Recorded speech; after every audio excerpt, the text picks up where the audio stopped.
We got to do a sound check, man. We have to. Got the tachometer up here, man. The tach's working. 1800 RPMs. When it warms up, it comes down a little bit.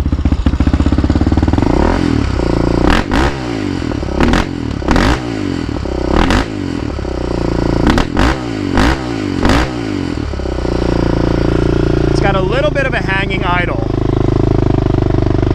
So I think that's another one of those things. You can see it coming down a little bit slow.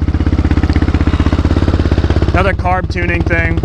I feel like in the finale videos, we usually get it to a tunable point where it's pretty good, but not perfect. Just needs, things need to be tuned out, you know, like it needs a new transmission.